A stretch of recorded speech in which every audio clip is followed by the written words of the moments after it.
All right, let's unpack a saying that you have probably heard a million times. It's such a simple phrase, right? But it actually opens up this huge question about what we truly value. Here it is, beauty is only skin deep. We all kind of nod along whenever we hear it, but have you ever really stopped to think about what it's trying to say? It's a really powerful statement, and it sets the stage for a question people have been asking forever. What really matters? So let's get right to it. What does this phrase actually mean to you? Before I give you the dictionary answer, just think about it for a sec. Okay, here's the standard definition. It creates this really clear divide, what's on the outside versus what's on the inside. It's basically saying that a person's character, their kindness, their smarts, you can't judge any of that just by how they look. Seems simple, but believe me, our history with this idea is surprisingly complex. And what's so fascinating is just how long we've been focused on that surface level stuff. You might think our whole obsession with beauty products is a new thing, but you would be wrong. We're about to take a peek inside a makeup bag from the ancient world, and I promise, some of these secrets are gonna surprise you. So, let's play a quick game. I'll show you a few everyday beauty items, and you just have to guess if they're a modern thing or an ancient one. First up, the hairbrush. What do you think? Modern convenience or an ancient necessity? They are definitely old. And this is just a perfect example of how resourceful people were way back when. Long before we had plastic bristles, people were using whatever they could get their hands on.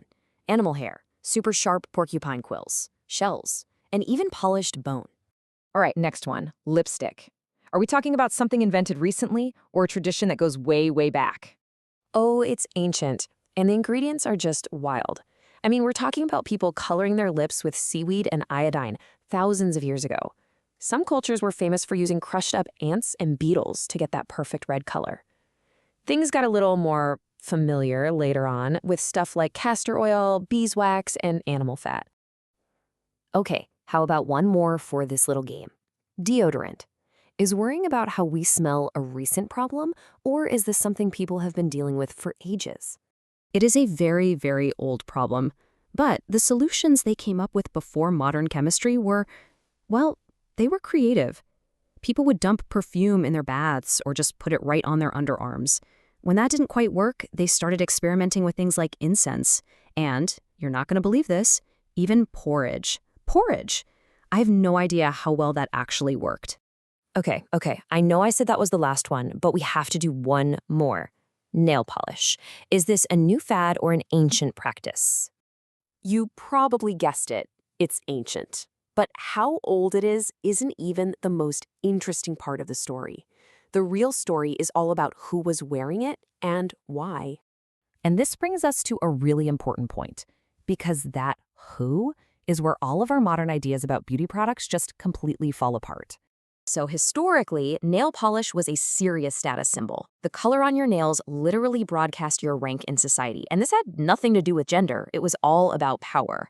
Warriors in ancient Babylon, for instance, would paint their nails before they went into battle. It was a sign of their strength and social standing, and it was worn proudly by men. That is a world away from how we generally see it today. So it's pretty clear our fascination with how we look goes back thousands and thousands of years. But that brings us right back to where we started, and to a much more personal, philosophical question. This is the big one, isn't it? If you absolutely had to choose, what holds more value? A beautiful appearance or a sharp mind? I mean, there's no easy answer here, and it's something people have been debating forever. And this quote is a pretty great way to think about it. It just acknowledges the reality of the situation. At first, on the surface, beauty makes an impression. It's often the very first thing people notice about you. But the key words are right there, at first. So what happens after that? So after this little trip through history and philosophy, what's the bottom line? What's the real takeaway from all of this? Well, the first thing to remember is this.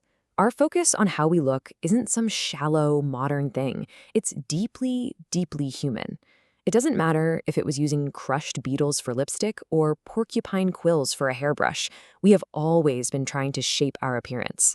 But, and this brings us right back to the beginning, while that fascination is ancient, the wisdom of the ages pretty much always points in the same direction. The real, lasting value isn't found in the paint or the polish. It's in the character, the intelligence, and the kindness that's underneath it all. And so, that leaves us with one final question for you to think about. Now that you've seen how our definitions and our habits have changed over time, how beauty has been defined by social class, by gender, by culture, what does beauty truly mean to you?